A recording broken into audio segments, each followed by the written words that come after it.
Bueno, moi boas tardes. Vamos a empezar con moita puntualidade porque, bueno, aquí temos unha hora para pechar o local, entonces pues, tamén aproveitamos así con... Empezamos hoxe un ciclo novo que prácticamente é como se dixéramos a temporada da academia. Estuvemos, bueno, pechados durante a temporada de verán e agora retomamos estas actividades, ainda que xa houve algunha máis, concretamente da sección de música. Houve unha presentación sobre as cantigas, sobre o sistema métrico das cantigas de Martín Codas, que é o personaxe ao que dedicamos a academia este ano, o ano das artes, non? A Martín Codas. Bueno, houve un concerto, en fin, todos os martes temos unha actividade aquí, pois, alternando música, presentación de libros, conferencias, bueno, diferentes actividades, non? Entón, hoxe presentamos un ciclo interesante sobre a vida castrexa no Golfo Ártabro. Iniciamos precisamente con esa etapa histórica porque, bueno, interesanos tamén dar a coñecer o pasado da nosa cidade, porque é parte do noso patrimonio. A Academia ten entre as súas funcións precisamente a conservación, o estudio sobre o patrimonio histórico, artístico da nosa comunidade. Nosotros, bueno, por tanto, interesanos moitísimo tamén coñecer o noso pasado, en que medida afecta a existencia dun patrimonio como pode ser o correspondente a esta etapa histórica, non? E para este ciclo colaboramos coa Universidade de Santiago a través de Samuel Nión, que actúa como coordinador, foi o que foi buscando os enlaces cos diferentes participantes, diferentes conferenciantes. Gustaríame que el nos dera unha visión un pouco do que pode ser este ciclo, porque, bueno, creo que é a persona máis indicada para facelo. Así que, Samuel, aí te deixamos. Moitas gracias. A miña idea, cando Xosé Manuel contactou comigo, era intentar, bueno, ele me pedira, se nos podes facer algo de Idea do Ferro, Paco Castrexa do Golfo Ártabro. A primeira sensación que tiven era, pois non somos moitos os que nos dediquemos a este período, a ver como salgo de aquí para organizar un ciclo. Pero, bueno, somos máis do que parece, e xente que, bueno, pois, dedicouse a esta zona, despois moveuse noutras, ou con distintos enfoques. Eu creo que é un programa bastante completo, dentro do sentido de que hoxe imos ter unha visión moito máis amplia, moito máis xeral, que nos vai marcar o territorio ártabro tanto na Idea do Ferro como na época romana, dende unha perspectiva de historia antigua, con distintas fontes, e, digamos, cun enfoque que vai conectar cousas que a veces non parece que sean conectadas, non? E despois iremos a tres puntos de vista algo máis arqueolóxicos, dous centrados na metalurxia, digamos, seguro que saberán, é un dos focos máis atractivos, polo menos para o público en xeral. Lois Ladra falará dos torques, Lois Armada falará, pois, de outras expresións metalúrxicas, e eu, como, bueno, pola miña experiencia no Castro del Viña, onde xa levo a seguinte, será a sexta campaña de excavación, e, bueno, con outros estudios na Cidade Vella, voume centrar nas relacións que ten o Castro del Viña con outros puntos do mundo, e como eso fan do Castro del Viña un lugar especial, e non é só porque eu pasar por ali, sino que só somos moitos arqueólogos de decir, non, este sitio é moi especial, non sei que, non, bueno, máis alá deso, el Viña realmente marca unha diferencia con outros xacementos, e iso que vou intentar explicar na miña charla, e espero que, bueno, sexa unha visión o máis amplia posible do que pode ser a vida castrexa no Golfo Ártabro, e que vos interese tanto para esta charla como para as outras tres. Bueno, como son 4 charlas sobre temas que se complementan uns a outros. A de hoxe, precisamente, vai na impartir Francisco Xavier González García, que é profesor titular da Universidade de Santiago de Historia Antigua. Claro, un tema verdadeiramente apasionante, porque, non sei, eu creo que a posición histórica da nosa cidade entre o Mediterráneo e o Atlántico, creo que vai nos a ilustrar sobre este aspecto concreto. Bueno, eu non fixen a presentación de Samuel, pero Samuel é un arqueólogo que leva traballando moitos anos, xa o dixo el, sobre sobre o Castro da Viña, pero tamén sobre a cidade, porque eu lín algún texto teu que acabas de descubrir ou estás descubrindo algúns restos da historia antigua baixo a cidade bella, atopando algúns restos, digamos, que vinculan esta cidade digamos, co mundo celta, non? O sea, seguramente a posibilidade dun antigo castro ou algo parecido, non? Sí, non sei... Sí. Non sei se exactamente Castro, pero tampouco vou falar ahora desto porque si me faría un pouco de spoiler para a charla próxima, pero sí que parece que na cidade de Bella Coruña todos conocemos Brigantium e o momento no que se funda e todo ese tema, e parece que hai unha ocupación anterior que pasaba un pouco desapercibida porque os contextos eran complicados de interpretar, e tirando de distintos fíos pois podemos ver que hai unha fase bastante significativa da mesma época que hai viña, intrínsecamente relacionado con el viña, e tamén relacionado con navegantes do mundo mediterráneo, e aquí podo contar que así crea un pouco de expectación para o 17. Bueno, pois simplemente esta breve presentación para deixarvos co conferenciante de hoxe, con González García, como dixen antes, profesor da Universidade de Santiago, pero tamén investigador do Centro Louis Garnet de París, da Universidade de Nanterre, que dirixe varios proxectos de investigación a escala nacional e internacional. Por tanto, é unha persona que nos pode dar moita información e creo que vai ser moi interesante a súa intervención, así que xa vos deixamos con el para que nos explique. Moitas gracias por asistir. Moitas gracias pola presentación, gracias á Academia pola invitación e evidentemente a Samuel tamén, porque foi quen contactou comigo para estar hoxe aquí. Son as ventaxes de formar a xente máis nova que un, que despois empeza a ter a súa vida profesional, e ao final te acaban chamando para participar en tipos de conferencias e outro tipo de actividades. Pero está moi ben. Por un lado, home, te faite sentir un poquinho vello, pero por outro tamén está ben saber que a xente nova con a que ti traballaches, pues, está a traballar, está a contar contigo e tal. Bueno, basicamente, o tema que nos trae aquí hoxe é intentar aclarar ao auditorio quenes eran estes ártaros que dan nome a esa zona que, según a xeografía actual, o nomenclato da Xunta, o Golfo Ártico, que son este territorio formado polas rías da Coruña, Betanzos, Ferrol e tal. Ver quenes eran e ver, intuir porque puderon ser importantes na antigüidade. Digo intuir porque os historiadores, a diferencia dos outros tres conferenciantes, eu non son arqueólogo, eu son historiador. Os historiadores traballamos con os poucos ou moitos restos materiais escritos que quedan do pasado, tamén con materiais arqueolóxicos, artísticos e tal, pero, fundamentalmente con materiais escritos. E no caso das informacións con respecto ao mundo antigo, a porcentaxe de textos que quedan de un período fai tan lonxano, 2000 anos, máis ou menos, 1700, 2000 anos son números redondos, 1600, 2000 anos son números redondos, son moi poucos.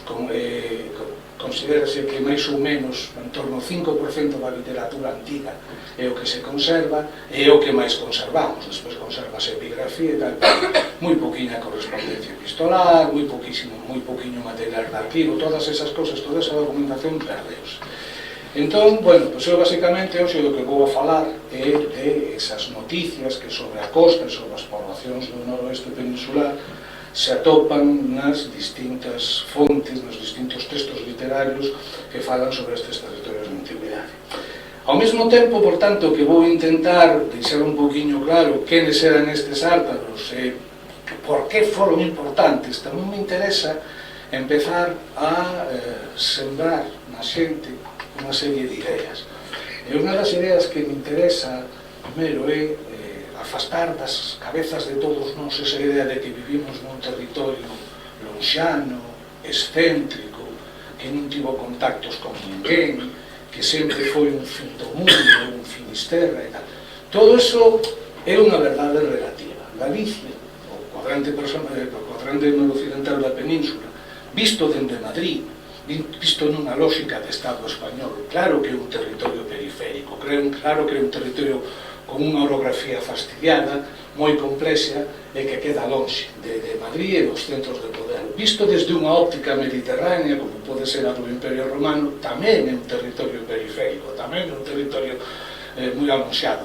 Pero visto desde outra óptica, que é a óptica atlántica, Galicia non é nada máis que unha etapa máis dentro dunhas rutas de paso marítimas que unían os distintos territorios atlánticos e incluso eses territorios atlánticos como Mediterráneo. E isto non é algo que ocurrira na época dos romanos ou en épocas que teñen que ver exclusivamente con o que son o mundo da antigüidade, es dicir, a época que estudamos os historiadores da historia antiga, sino que ten que ver con momentos moi remotos no pasado, non? Por exemplo, este é un mapa de dispersión de tumbas megalíticas, o sea, onde se marcan os territorios nos que hai esas tumbas megalíticas. Ben, a existencia deste tipo de construcción evidentemente implica contactos, implica que todas estas rexións do mundo atlántico e parte do mundo mediterráneo, vou poñer de pé para poder sinalar, como é o caso daqui, do Golfo de Lión, ou todas estas zonas do interior de Francia, se me escoita ben, ainda que non teño o micro, non?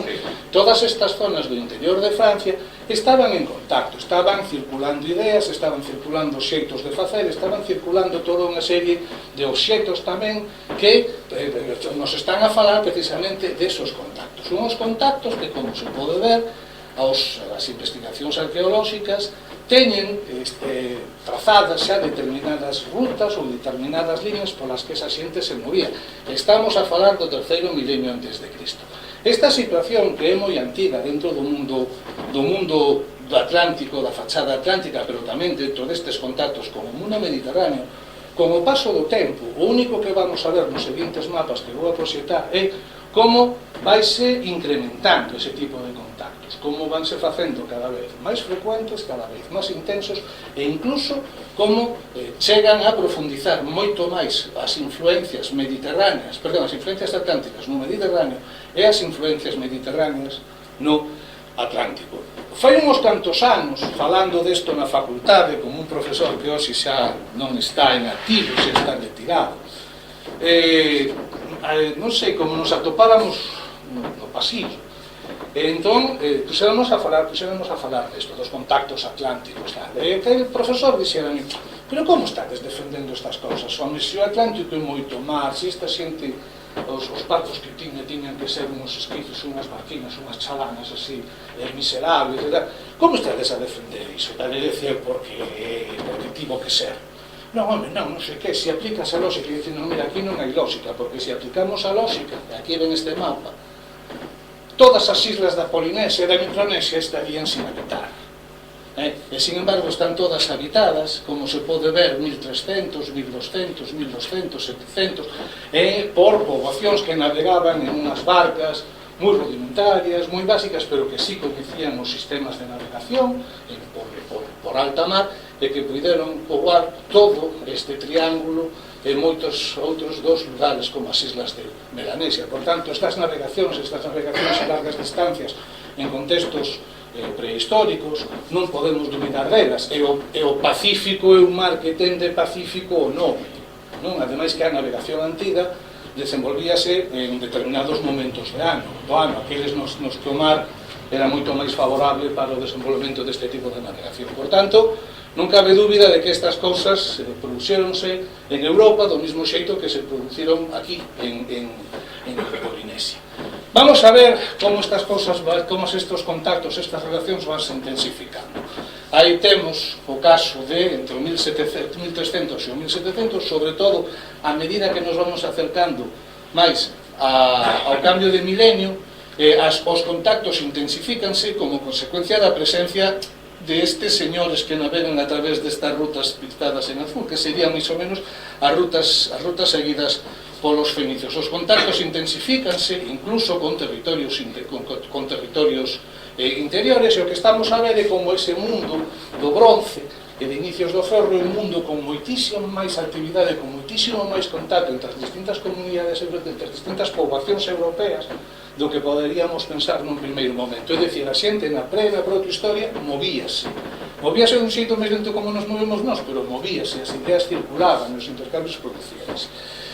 Aí temos os contactos na Idade do Bronce, como podemos ver, pois estas zonas como Italia ou como as islas de Córcega, etc., chegan materiais atlánticos. No 800, 500, 500 antes de Cristo, xa no momento no que estamos en plena Idade de Ferro, pois aí evidentemente a presencia fenicia é fundamental, a presencia tamén na zona do sudeste peninsular de Tartesos como un lugar ao que tiñan moito interese tanto fenicios como gregos en chegar, así non din as fontes antiguas, e unhas navegacións que no caso das navegacións fenicias, como se pode ver aquí, xa habían traspasado o estreito, se iban máis aló de Gibraltar, tanto pola costa atlántica africana como pola costa atlántica europea. Por tanto, este é un momento no que aqueles tímidos contactos do bronce e tal, como o Mediterráneo, como as culturas mediterráneas, intensifícanse.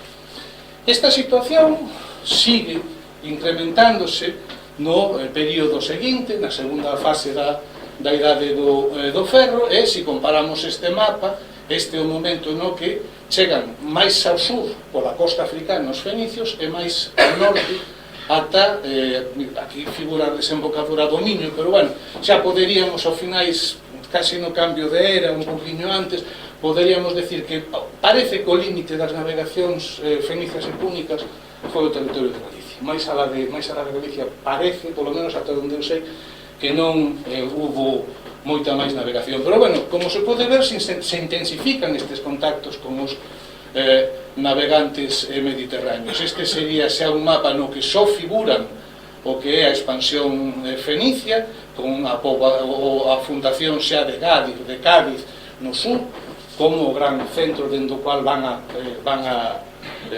organizar todo o proceso de reenvío e concentración de toda a actividade comercial que van a desenvolver polas costas atlánticas e tamén polo interior da actual Andalucía, e no momento no que as metrópolis, as cidades fenicias entran en quebra, por así decir, son sustituídas por Cartago como, digamos, que a gran monopolizadora de toda esta actividade comercial no territorio do Mediterráneo, no momento no que Cartago se configura como unha potencia dentro desta contorna, e ese carácter de potencia o que o leva a algo que todos máis ou menos coñecemos, a que todos non son os seus enfrentamentos con Roma. Antes tiveron tamén certos conflitos con os gregos en Sicilia e tal, pero o seu enfrentamento con Roma, que como consecuencia precisamente da derrota na Segunda Guerra Púnica,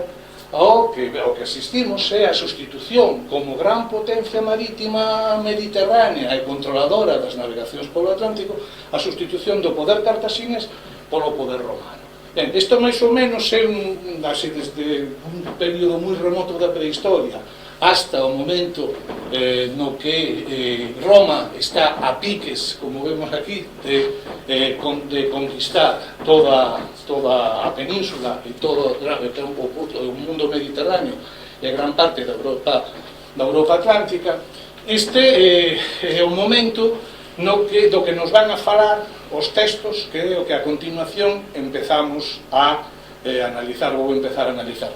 Por tanto, a idea básica é se os contactos existen entre a fachada atlántica entre o Mediterráneo, dende épocas moi antigas. O único que ocurriu co paso do tempo foi que foronse intensificando cada vez máis estes contactos, foronse facendo moito máis frecuentes, e dentro desta línea de navegación atlántica que acababa entrando no Mediterráneo, e que dentro do Mediterráneo tamén chegaba a saída hacia o Atlántico e tal, pola que circulaban ideas, persoas, obxetos e tal, dentro de toda esta actividade, o cuadrante noroeste da península, o territorio da Galicia actual, e do norte de Portugal, e de parte da Asturias, xogou un papel increíblemente, o litoral xogou un papel moi importante. Cuestións a aclarar.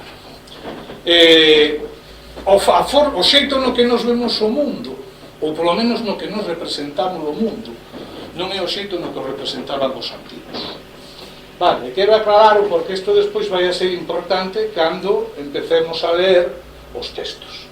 Que quero decir con isto? Ben, este é o mapa o monumental mapa que figura na obra de Alain Tranois, da Galicia romana. Que é o que fai Tranois? O que faríamos calqueira de nós en este mapa, é dicir, colle un mapa actual, tal como os que usamos nos normalmente, e o que fixo foi identificar a ubicación dos distintos povos, as distintas localidades, os distintos ríos, os distintos accidentes xeográficos dentro dese mapa. A verdade é que o xeito no que os antigos veían ou representaban, cartografiaban, ainda que non é moi correcta a expresión cartografiar, o mundo non ten nada que ver con isto. Parece ser que ten moito máis que ver con isto. Vale, isto é a tábula de Peutinxe, a tábula peutinxeriana, é unha copia medieval, como vi aquí, feita no século XIII, dun itinerario romano do século IV despois de Cristo. Ben, este é un mapa do Mediterráneo. Esta é Italia como nós estamos feitos a vela, nunha representación cartográfica. Este é o tacón e a punta de Italia. Como se pode ver, non ten nada que ver con o xeito no que nós representamos cartográficamente un espacio. Por qué? Porque aquí non hai esa relación xeométrica e matemática entre todos os puntos que configuran o mapa, que é o que caracteriza os nosos mapas. Aquí o que hai é o que se chama, o que se coñece como unha concepción odolóxica do espacio, é dicir, é un espacio como se vive, o espacio tal como se discorre por ele, de tal xeito que os lugares que son de difícil acceso e que podemos tardar 10 horas en chegar a eles porque hai que subir unha montaña, aínda que só estén separados 5 kilómetros, si tardamos moitas horas en chegar a eles, van estar representados no mapa do mesmo xeito que lugares que o mellor están a 30 ou 40 kilómetros, que porque tardamos tamén 8 horas en chegar hasta ali. Vale? Por tanto, a sensación é totalmente, a sensación que dá o mapa e o xeito no que se representan as cousas é totalmente diferente ao xeito no que nós estamos acostumados a velas. Quería aclaralo porque despois vai ser bastante interesante a hora de ler algúns dos textos. Bueno, pois agora entramos xa rapidinho nos ártaros. O lado oriental de Iberia forma o Pirineo, en cambio o meridional está constituído polo noso mar desde o Pirineo hasta as columnas e a continuación o mar exterior hasta o promontorio chamado Sagrado. O terceiro é o lado occidental, paralelo ao Pirineo, que vai desde o promontorio Sacro hasta o cabo dos País dos Ártabos, o que denominan Nelio. O cuarto vai desde aquí aos extremos septentrionais de Pirineo. Que fai Estrabón aquí? Bueno, pues Estrabón o único que está a facer é describir a contorna da península. E como fai? Con elementos, con uns cantos currunchos, por así decirlo, da península que lle sirven para establecer cal é a forma dese territorio. Por un lado, o Pirineo, por outro, as columnas, o de Gibraltar, o sur, o promontorio sagrado, que é o cabo San Vicente, no sur de Portugal, e o que vai desde o promontorio sacro ao País dos Ártabros, no que existe un cabo que se chama o cabo Nerio. E despois, na parte occidental, entón empezamos polo, vamos a verlo aquí, empezamos polo Pirineo, pasamos ao estreito de Gibraltar, o cabo San Vicente e o cabo dos Ártabos, e despois o cabo Nerio, perdón, e despois do cabo Nerio hasta o Pirineo, toda a costa recta. Por tanto, con eses accidentes xeográficos o que está facendo é delimitando a costa. Parece que os ártabos son importantes, porque se se fixen neste texto non hai ninguna outra mención a ningún pobo. Non hai mención a povos no Pirineo, nin nos arredores do cabo do promontorio sacro, nin en Gibraltar, non, tan só o cabo do País dos Ártabos, é dicir, entón, dentro das noticias que manexaba Estrabón, os ártabos debían de ser un pobo pois bastante importante, ou polo menos coñecido, polo menos de interese para os romanos. Entre os ártabos, que son os povos máis remotos da Lusitania, cara ao norte e oeste, aquí tenemos esta idea mediterránea de que lonxe queda Galicia, que daquela isto non era Galicia. Afirma que a terra está coberta de prata, de estaño e ouro blanco, pois está misturado con prata, que esta terra arrastra nos ríos e que as mulleres se escarban con aixadas e lavan en balutos cenizados. Pois estas son as cousas que Posidonio dixo sobre as minas. Por que son interés? Por que? Cal é o interés? É que no territorio dos ártabos hai riquezas minerais. É dicir, é un lugar, evidentemente, os mariñeiros mediterráneos frecuentaban porque sabían que aí podían atopar materiais metálicos que eran de moito interese para eles e que con anterioridade deberon ser de interese tamén para os púnicos e os fenicios. Volvemos outra vez, os derradeiros son os ártagos que habitan en torno ao cabo que se chama Anello, que constitúe o límite dos lados occidental e setentrional de Iberia. Nos seus alrededores habitan célticos emparentados cos que habitan as beiras do Anas. Os ártagos poseen numerosas cidades concentradas no golfo que os navegantes que frecuentan estas remisións denominan Porto dos Ártagos, pero os contemporáneos denominan aos ártagos arrotreras. Ben, é unha población importante, portanto, é unha población numerosa, é unha población que non só ten riqueza, sino que hai moita xente con a que se pode comerciar. E hai un lugar que frecuentan o Porto dos Ártagos, que temos que pensar que nas condicións da navegación antiga debía de ser un lugar con bons fondeadeiros, con posibilidade para entrar en contacto con esta xente e para poder levar a cabo os intercambios que os mariñeiros mediterráneos levaban con estes individuos.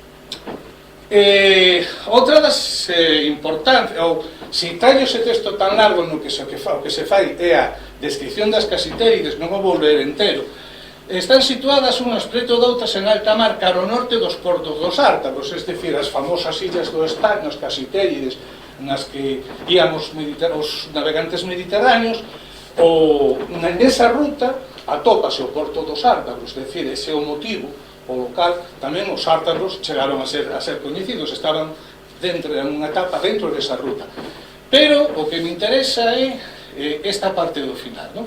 Antes os fenicios eran os únicos que realizaban este comercio desde Gades, ocultaban a súa ruta de navegación. Cando os romanos seguiron un comerciante para coñecer o lugar de intercambio por celo, o comerciante varou a súa nave voluntariamente nun baixío e arrastrou tamén os seus seguidores a esta mesma desgraza. Logrou salvarse do naufraxio motivo do erario público, o prezo das mercaderías que perdera. Con todo, os romanos, tras tentalo numerosas veces, conseguiron descubrir a ruta, e cando Publio Craso realizou a travesía e tivo coñecemento de que os minerais se extraían a escasa profundidade e que os seus habitantes eran pacíficos, proporcionou todo o luxo de detalles acerca da ruta aos que desexaban navegar por este mar, aínda que é maior que o que separa Britania do continente. É dicir, trátase, como veíamos antes nos mapas, dunha ruta que era monopolizada por navegantes púnicos e que finalmente lograron abrir para as súas naves os romanos. Por tanto, o que estamos a ver é esa sustitución de uns comerciantes mediterráneos por outros dos que nos dá conta Estrabón, non só na ruta das casitérides, sino evidentemente tamén nas rutas que levaban ata o porto dos Ártagos. Esta é a imagen que más ou menos, en formato mapa, veíamos antes que nos ofrecía Estrabón, con esos puntos importantes como es el Cabo Nerio y el puerto de los Ártagos, el Pirineo, el Hierro Acroterio en el promontorio sagrado y el estrecho de Gibraltar. Ahora vamos a hablar de por qué tanto Estrabón. ¿Por qué estáis entre los historiadores de antigüedade mencionando Estrabón, falando de Estrabón? Bueno, porque lamentablemente é das poucas descripcións xeográficas antigas que chegaron íntegras ata nós. Estrabón ten moi mala fama, ten fama de ser mal historiador na propia antigüidade, xa. Tiña fama de ser un simple resumidor de traballos anteriores e tal. Pero, sin embargo, do punto de vista da escaseza de restos documentais con que traballamos os historiadores da antigüedade, é fundamental. Ofrece unha cantidad de noticias que son terribles. O que pasa é que o que non podemos é chegar ao que había detrás das lecturas de Estrabón. E entre as lecturas de Estrabón atopas este personaxe, Posidonio de Apamea, que foi un filósofo, estoico, xeógrafo, un home dedicado a moitísimas, a distintas ramas do saber, que foi unha das fontes máis importantes de Estrabón e que foi probablemente unha das fontes máis importantes para o coñecemento dos territorios da costa atlántica peninsular, entre eles o cuadrante noroeste, na antigüidade. Lamentablemente, o problema é que a obra de Posidonio se perdeu. Vale. Volvemos a Estrabón. Por que os ártagos son importantes en Estrabón? Non só porque os mencione tantas veces, como acabamos de ver, non fai mención a outros povos, sino que Tolar fai moitos anos na súa tese de licenciatura, que tivo moitísima difusión para ser un traballo non de doutorado, sino de licenciatura, analiza o libro terceiro e o libro 4 de Estrabón. Unha das cousas que mosou foi que hai unha lógica da redacción, da composición do texto de Estrabón. Esa lógica é que o que aquí se chama desarrollos xerais, é dicir, Estrabón vai facendo unha descripción xeral de cada un dos territorios nos que vai explicando, que vai comentando, e de cando en vez o que fai é introduce descripcións de detalles. Hai cousas que lle chaman a atención, entón aclara cuestións relativas a esos territorios de cousas que para él son rechamantes, son resalintes, que teñen importancia. Por exemplo, fala a explicación do Promontorio Sacro ou das cidades da costa da Turdetaña. Se seguimos mirando, sigue describindo despois da Turdetaña, que sería o sur da península, pasa a la Lusitania, es decir, a la costa atlántica, e o único excurso que fai, a única descripción detallada que fai é aquela que ten que ver con os ártabros, é dicir, debían de ser o suficientemente coñecidos ou importantes ou destacados ou polo menos mencionados con bastante cantidade de información nas fontes que utilizou Estrabón, nas obras que utilizou Estrabón, como para que de toda esa rexión non fale de outras cousas, pero sí fale deste povo, e dedique unhas cuantas liñas e diga cales son as súas tradicións, moi pouquinho, non? De unha terra rica en oro, abatean as mulleres, as areas dos ríos e todas estas cousas, pero que non o di de ninguna outra poboación de toda a costa atlántica. Por tanto, eso, bueno, isto para que se vexa como siguen os desarrollos xerais e que o cual quere decir, evidentemente, que para un xeógrafo grego, pero xa de época imperial romana, como é Estrabón, estes señores eran os señores que tiñan moitísima importancia, que polo menos que aparecían moito nas fontes ou nos materiais literarios con os que traballaba e dos quais extraía a súa documentación. Hai outros autores, por exemplo, Plinio, na Historia Natural, que nada, este é unha descripción simplemente da costa que coincide máis ou menos con a descripción estraboniana, na que nos volve a decir o mismo, que é unha costa recta, que se articula a diferencia entre as costas atlánticas, as costas do oeste e as costas do norte, a través de un cabo, pero que él non denomina cabo Nerio, sino que denomina cabo Céltico. Vale, pero a idea é máis ou menos a mesma, que estamos vendo simplemente que lle cambia o nombre ao cabo, pode ser porque manexou outras fontes, outra tradición, ou simplemente porque o cabo foi cambiando de denominación co paso do tempo. Si nos interesa, por exemplo, que hai un par de noticias en Plinio con respecto aos ártabros que complicaron moito a investigación xeográfica sobre estas rexións. Unha delas é esta: a partir de Douro comeza a Lusitania, bueno, di que habitan, dice, penetra despois no mar un cabo cunha longa lingua de terra, a que os chaman Ártabro, outros Magno e outros moitos o Lisiponense, pola poboación do mesmo nome. Ben, Estrabón aquí está denominado, está a contarnos o cabo Ártabro, aquel que era o cabo dos Nerios para Estrabón, no que se artellaba a costa do oeste ao norte da Península Ibérica, e o cabo Lisiponense, este é o cabo Espichel, porque o Lisipo é Lisboa. Vale, é curioso porque de todos estes autores o que estuvo aquí foi Plinio, e sin embargo comete un erro grande como é este.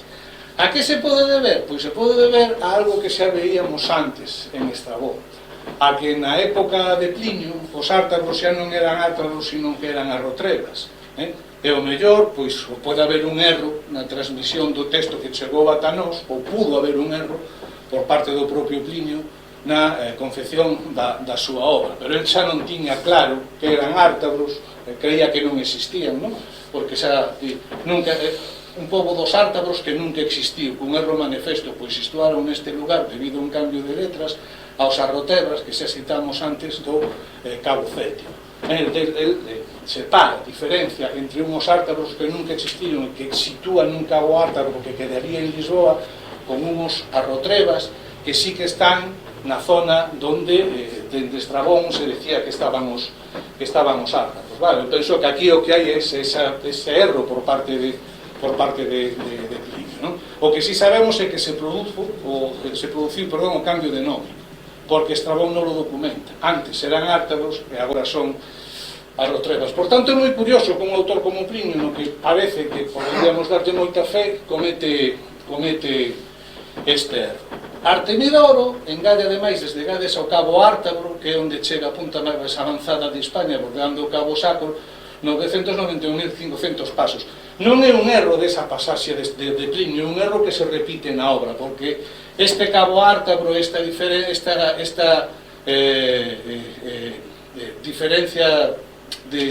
esta distancia e o feito de que está bordeando o Cabo Sacro volve a facer referencia outra vez ao Lisiponense, ao San Vicente, é dicir, o que queda á altura de Lisboa. E despois, pois, bueno, volve outra vez as mención das casiteides, que son abundantes en estaño. Por tanto, digamos que a imaxe xeral, con excepción de que non cree na existencia dos ártabros, que para él son arrotrebas, e que sitúa ese cabo relacionado con os ártabros abaixo, moi ao sur, en Lisboa, que eso ten que ser necesariamente un erro. Sacando esas dúas situacións, parecese moitísimo a descripción que fai Plinio da descripción que fai Estrabón. E o mesmo ocurre con Pomponio Mela. Vale, aquela fachada segue en liña reta durante algún treito, logo tras unha pequena curvatura apenas sobresae un pouco a continuación, retirada a beira novamente en liña reta, esténdese prolongándose ata o cabo que chamamos Célticos, é dicir, está describindo toda a costa atlántica da península. Os célticos habitan na toda, desde o Durio ata a curvatura dos Globios. Bueno, seguimos, a rexión poblanos Presamarcos, me interesa isto. Daquela terra volvese con todo o lado cara ao norte, desde o Cabo Céltico hasta o Pirineo. Vale? É dicir, volvemos a tener ese cabo que, digamos, que fai de bisagra entre a costa oeste e a costa norte da península. Isto é o que me interesa máis desta pasaxe, que en Estrabón pasa moito máis desapercibido, pero Mela é clarísimo, di, é casi recta hasta os cántabros. Nela, en primeiro lugar, e vai describindo, están os ártabros de raza céltica, os astures, entre os ártabros un golfo está a recibir nun canto non estreito o mar, que é admitido por unha entrada estreita, rodea a cidade da Dóbrica e as bocas dos 4 ríos, é dicir, estamos a falar dese porto dos ártabros dos que nos falaba tamén con anterioridade, que veíamos que nos falaba Estrabón. Pero me interesa isto de a costa é casi recta aos dos cántaros. E imos aquí. Bueno, esta é a representación. A costa é casi recta hasta os cántaros, vale? É dicir, non hai grandes salientes, non hai grandes cabos. Cal é a cuestión? A cuestión é que o que non existe na mentalidade, unha descripción antiga da costa do norte da Península Ibérica é o macizo do Ortegal. A costa é toda recta.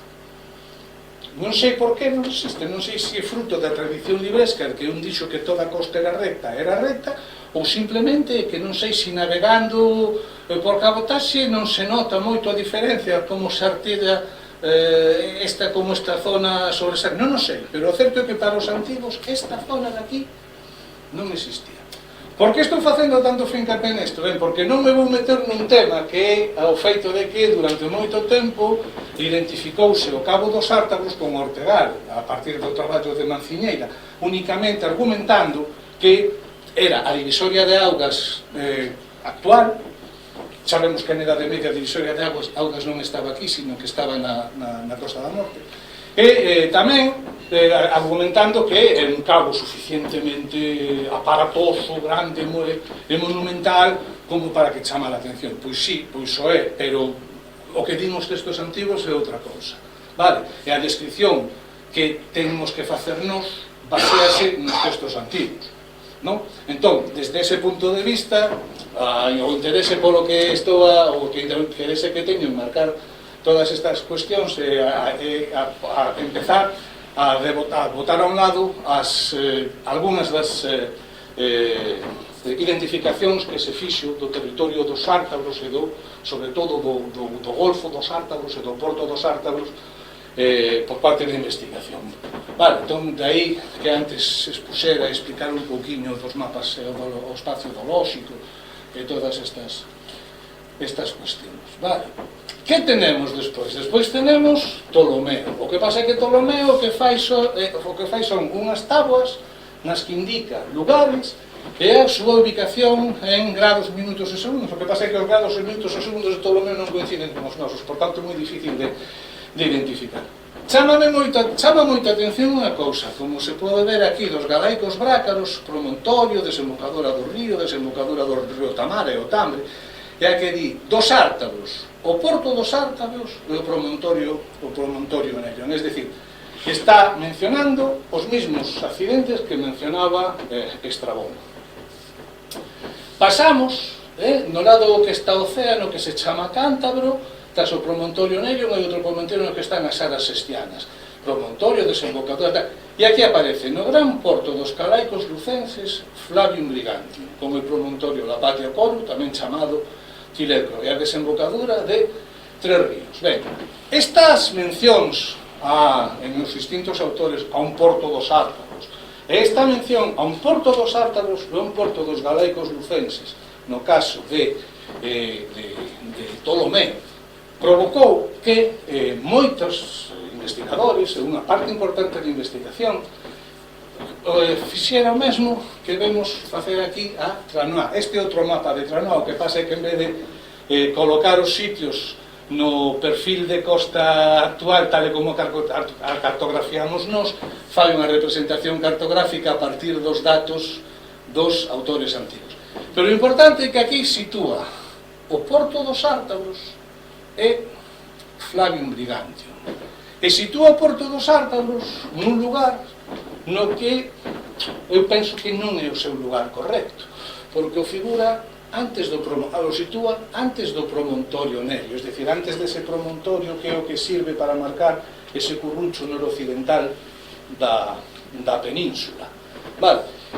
Cal é a miña interpretación do texto de Ptolomeo? Ben, Ptolomeo sí que non estivo aquí. Ptolomeo é un erudito alexandrino que ten toda a biblioteca de Alexandría a súa disposición.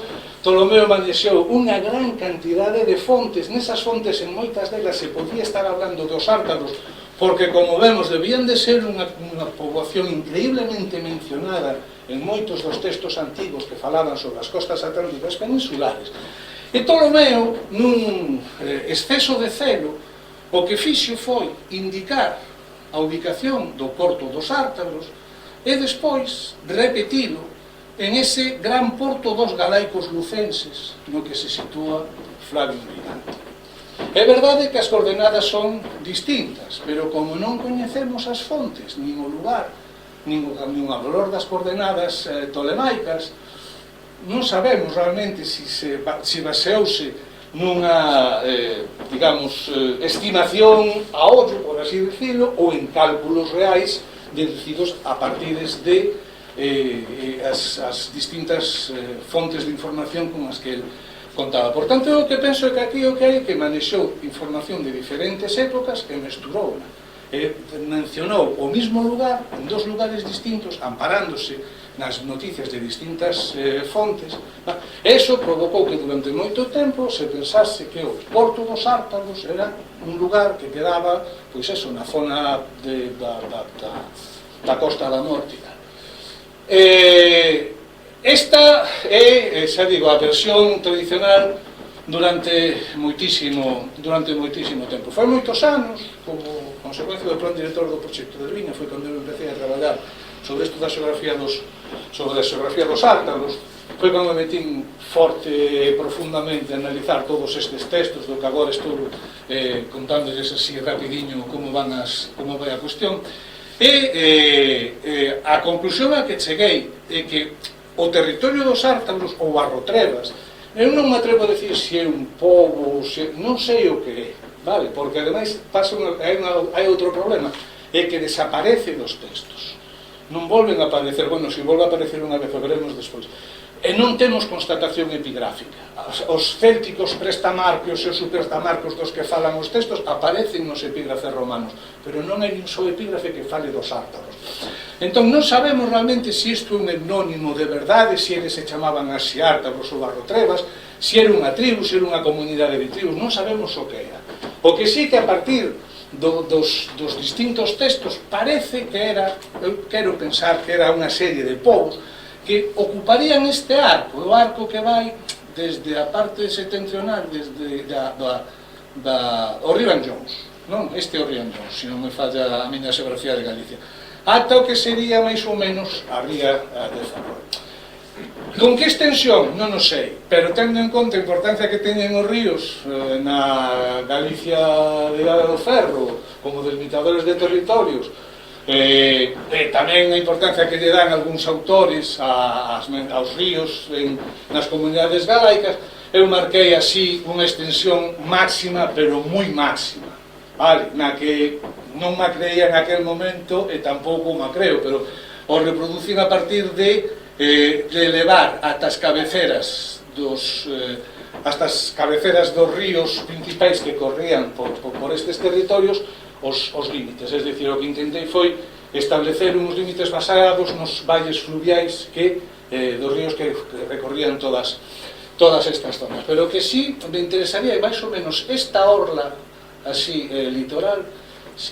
Ben, dicen os textos, son unha población céltica, o termo parece ser que é céltico, pero non sobre que o termo parece hacer, non me vou meter neste tema, si queda academia outro día veño, falo dos celtas. Son unha poboación céltica, sí que son unha poboación céltica. Este mapa o traio simplemente para que se vexa que cando se cruzan datos lingüísticos con as fontes e outras cuestións, as fontes antigas mienten ou manipulan un poquinho a verdade, pero tamén dicen cousas que son verdade, non? Este é o mapa de concentración dos topónimos actuais galegos rematados en bre. Dibúa, un lingüista especialista en lingüística indoeuropea, que a maior parte destes topónimos, e tamén o decía o difunto Juan José Moralejo, a maior parte destes topónimos rematados en bre son antigos brigas, son son topónimos lugares que fan mención a lugares construídos en alto e fortificados, castros. Vale, que casualidade que unha gran concentración de bres ten lugar aquí, na zona do Golfo Ártaro, donde din as fontes antigas que hai celtas, que son célticos, e a outra é na zona do Tambre, nas zonas aledañas, nas que tamén hai unha gran concentración de topónimos en bre. Decía tamén o difunto Juan José Moralejo, a mí me comentou algunhas veces, que pesados son ustedes dos de Antigua con os topónimos en bre. Si fixéramos o mismo que fixo Búa con os topónimos en bre, con gran parte da toponimia de Galicia, veríamos que está chea de topónimos célticos. Eu sempre decía o mismo, pois a ver se os lingüistas collen o fan, porque así aclararían moito máis o traballo a nós e a moita outra xente, e acabaríamos dunha vez con esta teima de se aquí hubo ou non hubo xente que falaba unha lengua céltica, se hubo ou non hubo celtas, pois hubo, e hubo bastantes, e non chegaron con os romanos, tiñan que estar antes, pero xa digo, esa é outra conferencia. Simplemente me interesa agora mesmo eso, ver que as fontes tamén dicen con respecto a posible inicial destas comunidades noticias boas. Vale, por que eu penso que está o Porto dos Ártabros ten que ser pois a zona da Coruña, onde hoxe se alza a cidade da Coruña? Pois por noticias como esta de Dion Casio. Eso foi o que ocorriu entón, pero despois César mandou traer de Gades embarcacións sobre as cales pasou a illa con todo o seu exército. Bueno, esta é unha expedición que fai César para castigar os lusitanos porque andaban un pouco revoltosos. Se acerca a Lusitania, os acosa, e van a unha illa, se refuxian nela, manda traer naves de Cádiz, chega a illa, os vence, e unha vez que os vence, sin esforzo estragado pola falta de víveres. A continuación, marchou por mar a Brigancia, unha cidade de Galaecia. Os seus habitantes, que nunca viran unha escuadra, sometéronse cheos de temor ante a situación producida nas augas pola chegada dos barcos. Si lembramos o pasaxe aquel de Estrabón que leímos antes, no que decía teñen ao redor dun golfo moitas cidades, hai moita poboación, e hai un porto no que frecuentan os navegantes mediterráneos, é dicir, era un lugar ao que solían ir os navegantes mediterráneos na procura de determinadas riquezas metálicas, moi posiblemente.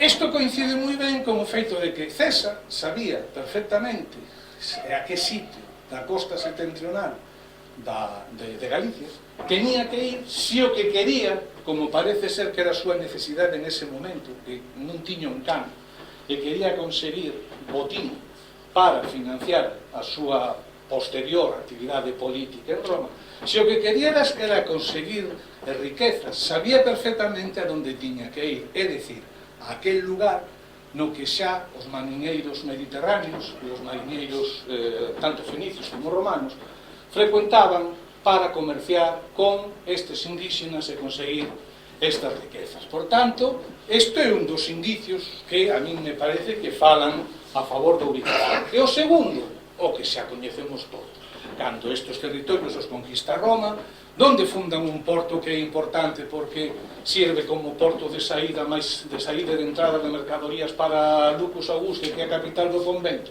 aquí, en Flavio Brigantium, e ademais un porto con a suficiente entidade como Pater, porque actuaba como porto de cabotaxe, pero tamén como porto dentro desa navegación atlántica hacia as costas de Britania e da costa atlántica francesa e máis aló, no que chegan a fundar, a construir a torre, no que é probable que existira un peirao, que é do que fala Despugnationi Lisbonenses, é dicir, sobre a conquista de Lisboa, en que un cruzado británico, se non me falla a memoria, di que hai unhas arcadas que penetran no mar e que Alberto Balil fai moitos anos interpretou como un posible peirao de pedra. Por tanto, un lugar no que era doado varar as embarcacións, no que as posibilidades de arribar, de chegar hasta ele eran boas e que contaba con esa tradición de navegación por parte dos romanos dende facía moitísimo tempo a él, que ademais dispoñía tamén dunha oficina de portorio, es dicir, dunha estatio de portorio, unha oficina na que se pagaban e se cobraban impostos polas mercancías que entraban e que saían. Entón, toda unha serie de cuestións que nos falan que este lugar foi utilizado, foi reconvertido por Roma nun porto ao servicio do propio poder romano. E tamén outra cuestión, veíamos como Estrabón decía que os ártabros marcaban, xunto con o seu cabo, marcaban ese corruncho, ese ángulo noroccidental da península, e o que nos di Orosio. Un segundo ángulo de España mira cara ao noreste, onde está a cidade galega de Brigantia, que levanta como lugar de observación cara a Britania un falo altísimo, obra digna de recordo entre poucas. Por tanto, a forma, o xeito de seguir dibuixando a península é o mesmo que tiña Estrabón, só que desta vez a referencia non é un cabo, pero senón que nin un pobo, senón que é unha construcción como é o faro. Unha idea que está, aí o temos, no mapamundi de Obato de Burgo de Osma, nos mapamundes de Hersford tamén o reproduce, está, non nos vou a leer, pero está tamén na xeografía árabe, que en moitos casos son traduccións de Orosio, é dicir, esa idea de que a torre, o lugar no que se ubica actualmente a cidade da Coruña era ese ángulo noroccidental da península, pois parece ser que ven de Estrabón e que ven posible e que se sobreviviu ata fai moi pouco tempo. En resume, quenes eran os ártabos? Pois ese pobo dos confins, ese pobo lonxano, ese pobo extremo que vivían nuns territorios que dende o momento da conquista eran unos territorios que estaban a cabalo entre o real e o fantástico. Non debemos esquecer que aquí é donde a 10º xuño bruto se lle dicen as tropas súas, ata que chegamos no momento no que ven como o sol se esconde no mar, que parece que se está apagando, non? O lume do sol se está apagando no mar. Un territorio no que as mulleres, por exemplo, as brácaras, peleaban como peleaban as amazonas contra os romanos axudando os seus maridos. Ou un territorio tamén no que o propio 10º xuño bruto tivo que atravesar o río do Olvido, é dicir, un territorio pulsado por esos ríos infernais para amosarlle a seus soldados que non iban a perder a memoria se o franqueaban.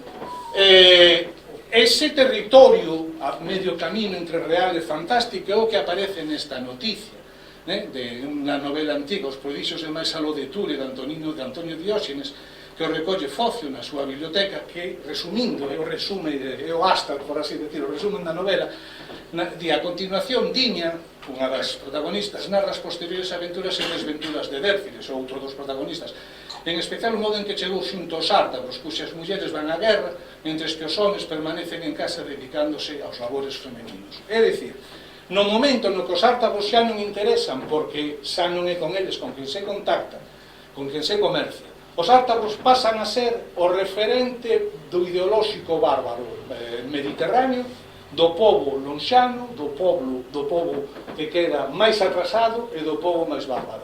E do mundo ao revés, un mundo no que os homes fan as labores domésticas e as mulleres, sin embargo, van a facer a guerra e pelexan dentro desa, dese imaginario grego.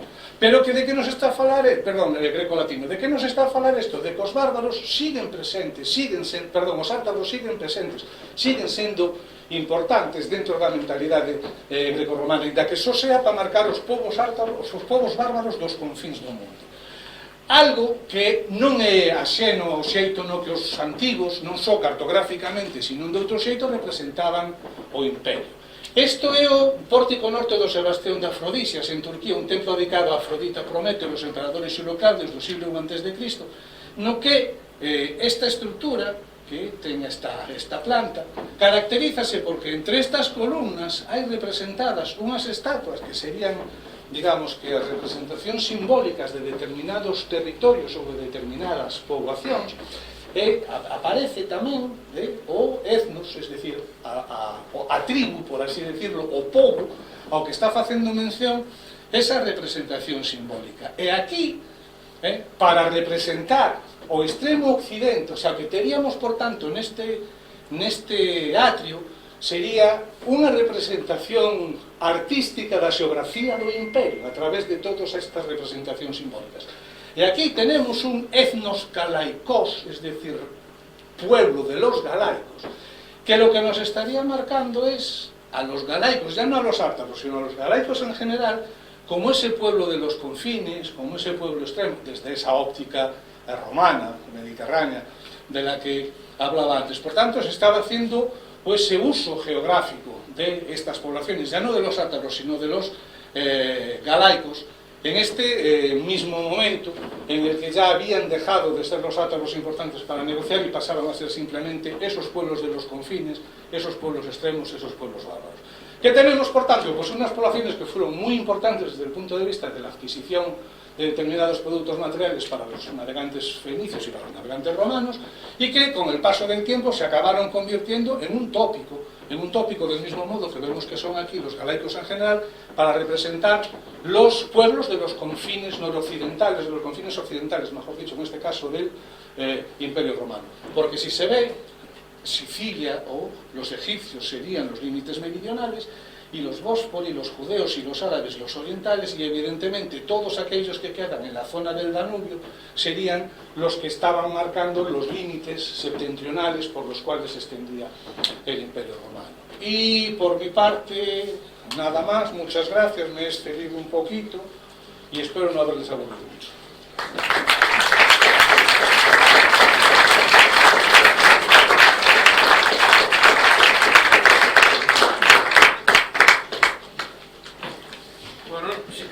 Si alguén ten interés en preguntar algo ao conferenciante, aproveitando, nos temos ainda uns minutos para poder hacer algún coloquio.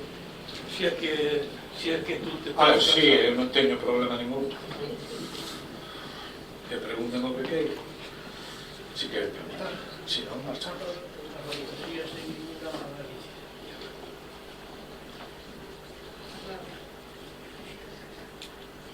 Creo que están preguntando aí, ¿no? No, digo que la fantasía sigue inundando a Galicia, que no acabamos de conseguir cuestiones fehacientes de toda la gente. Sí, pues no, depende, son. Nuestros arqueólogos si consiguen algo.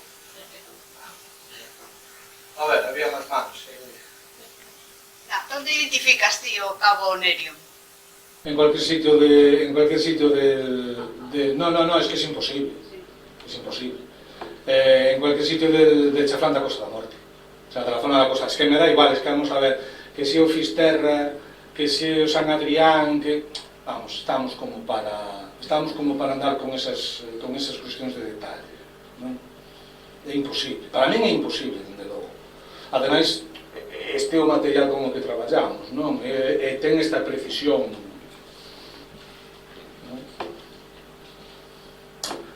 Si somos moi heavies, por así decirlo, eu podería incluso levar o Cabo Ártabro hasta o Monte de San Pedro, porque si creemos que despois foi Coruña ou a aplicación de Coruña que estivo marcando o curruncho, o cambio de dirección da costa, podería, non? Pero eu non me atrevo, porque xa sería ir contra toda a tradición investigadora anterior. Entón eu prefiro ser moderado, quedarme aí, dicir, bueno, en algún lugar da Costa da Morte, pero non son capaz de definir, de precisar máis. A ver, que había máis por ali atrás tamén. Non. ¿Qué querías decir? En cuanto a las fuentes antiguas, cuando llegan a la época Yo oigo, las fuentes antiguas. cuando llegan a la época contemporánea, eso se pregunta muy básica, ¿quiénes son los que cómo han llegado? O sea, digamos O sea, la historia de la tradición textual. Sí, sí. Oh. Más o menos unas pinceladas. Muy rápido, sí, mira, vamos a ver. Lo que leemos en cualquier edición, por muy en griego que si lees griego o latín, por muy en griego o latín que puedas leer, no tenemos seguridad de cuánto de antiguo hay en ese texto. Por eso mismo, la pregunta... Vale. Te has centrado, cuando lees las obras antiguas que introducen a Estrabón o geografía, porque nunca te dicen, bueno, la versión, digamos, o la traducción o la interpretación, porque me imagino que eso estará sujeto a... No, es que... bueno, o hay consensos. No, estás confundiendo dos cosas. Una es la interpretación que cada uno haga del texto y otra es, yo creo que me preguntabas por cómo llega el texto hasta aquí. No, es que son las dos cosas. No es lo mismo. Bueno, la pregunta... Vale, ¿el texto cómo llega? Bien, a través de copias hechas en la Edad Media que muy probablemente empiezan a difundirse. Yo no sé el caso concreto de la traducción textual de Estrabón, pero hablo en general. A través de copias hechas, manuscritas hechas en la Edad Media, muchas de las cuales se pusieron en circulación desde el Imperio Bizantino. Es decir, ya son copias griegas, medievales o tardoantiguas, ¿vale? Tenemos que creer que son copias buenas, fiables, las de origen, las primeras, las que después se acabaron de copiar.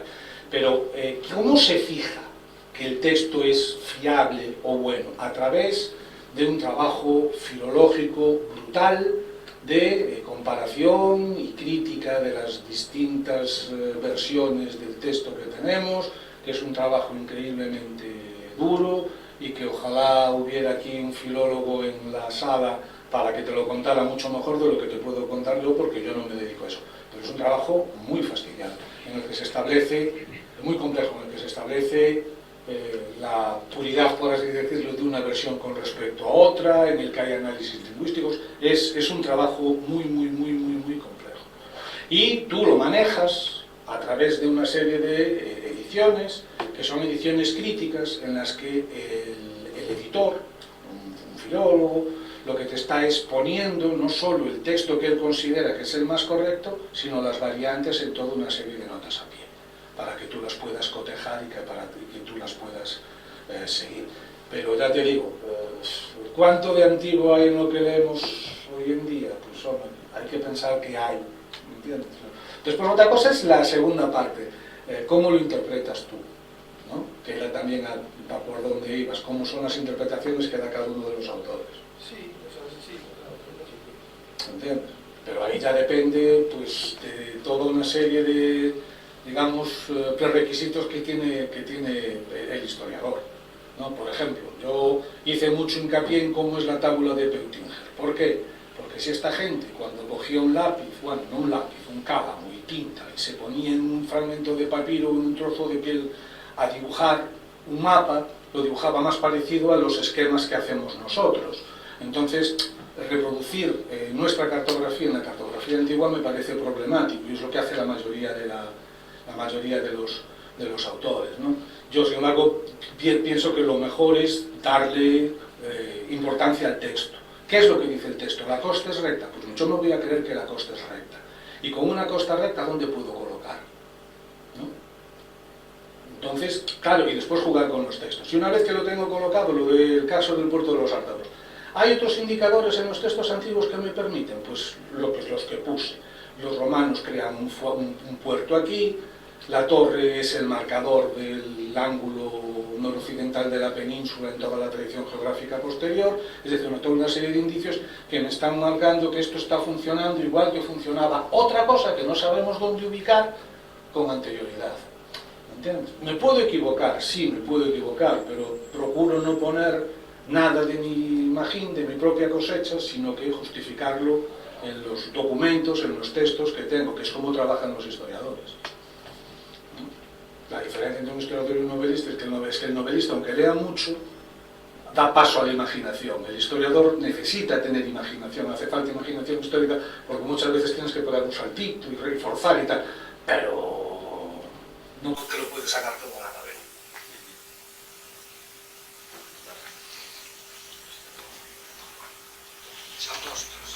A ver, grita que no te escucho. No, vale. Mira, algo que quisieras así están hablando, esa vez, los primos te oí. No, que eu quería que fixeras así algo de relación o que é a dimensión política dos Ártabros, o sea, no sentido que dixestes que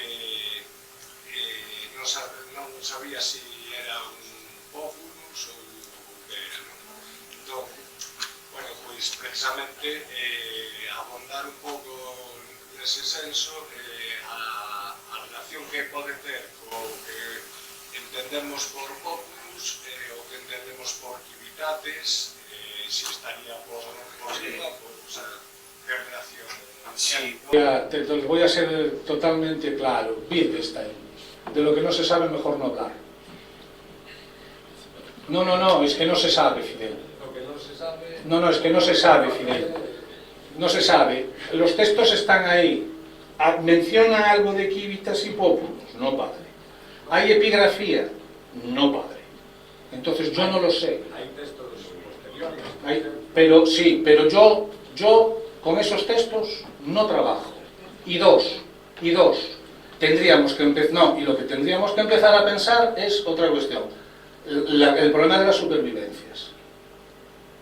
¿Vale? Pero yo ahí ya no entro, porque queda fuera de mi jurisdicción. Bueno, pero, por exemplo, las Civitates escribinses no libro da Galicia Romana, o sea, non estou falando de... Sí, pero no que estaba hablando. Pero en ningún momento ni yo ni nadie se puede atrever a decir, y estamos entrando en un debate que puede aburrir a la gente, ni yo ni nadie se puede atrever a decir que los Ártabros eran una Civitas, ni que eran un populus. ¿Entiendes? Entendido populus en el término en el que los romanos lo entienden después. ¿Entiendes lo que te quiero decir? A mí me encantaría, pero no, después, pues sí, la documentación posterior, la documentación alto medieval y tal, con todos los problemas que tiene la documentación alto medieval. Bueno, pues el día que lo vea claro, pues lo veré, pero no voy a ser yo el que lo aclare, porque se sale de mi ámbito, no es mi tema, es una documentación en la que no me siento tan cómodo como con esta, porque yo no soy medievalista, y bueno, lo que leí hasta ahora que va por ahí, pues mucho no me convence, pero bueno, pero no me convence a mí, ¿entiendes? Lo cual no estoy diciendo que sea verdad, que sea mentira, que esté bien o que esté mal, no me convence a mí. Ya no soy tan osado como era hace años. No sé quién hablaba antes de esta voz. Era un comentario en voz alta de que se no te da pues, de la antigüedad. Pero es lo que hay, efectivamente. Es por iso cando Julio César desembarcou que decía que si tantos cuantos municipios vio un montón de tribus en Galicia. No sé dónde lo dice. Lo leí en algún lado. Pero vamos a ver. Yo ahora ya vamos a empezar a hablar. Eran tribus, ¿vale? Sí, pero vamos a empezar a hablar de una cosa a la que los editores españoles le tienen mucho miedo. La nota a pie de página y la referencia documental. No es lo que usted lee en un sitio. Cuando usted lea algo, mire si está referenciado. Es decir, si hay un numerito que le lleva una nota al pie o una nota al final y dice, esto lo dice fulanito en tal sitio. Y si lo dice fulanito y ese fulanito es Estrabón o Plinio o Mela. O si lo dice don fulanito de tal en un libro publicado en el año 2008, que se lo puede sacar de su imagino. Volvemos a la diferencia entre el historiador y el novelista. Yo puedo decir muchas cosas, porque el papel aguanta con todo, absolutamente con todo. Pero si lo que queremos es hacer una reconstrucción, no voy a decir ni verídica ni fiable, porque en todas esas cosas no creo, pero voy a decir seria en tanto en cuanto ahí están las fuentes, ahí están las noticias, ahí está lo que se puede decir. Con esto se trabaja así. Lo que hay que pedirle al señor que está haciendo historia es que se comporte como un historiador. Del mismo modo que cuando vamos al médico, no vamos al curandero, ¿verdad? Y queremos un señor que tenga el título de facultad de medicina y tal. Bueno, pues esto es exactamente lo mismo. Esto, yo no considero que esto sea una ciencia, esto es un oficio, esto es muchas otras cosas, pero hay que saber ciertas cosas y hay que hacerlas bien. Porque si no las hacemos así, pues nos podemos convertir en novelistas, en opinadores, podemos engañar a la gente. A mí no me pagan por engañar a la gente, a mí me pagan por enseñar historia. Y procuro enseñar historia. Y procuro decir, yo llego hasta aquí, y más de ahí no llego. Después, en el bar, o con mi amigo Fidel, que es el que me acaba de hacer aquella, la pregunta antes, podemos dejar volar la imaginación de muchas formas, pero cuando me pongo académico, pues es que me tengo que poner. No es algo que me valga mucho, pero me tengo que poner porque es que me obliga el oficio, ¿no? Entonces, por eso la recomendación es esa.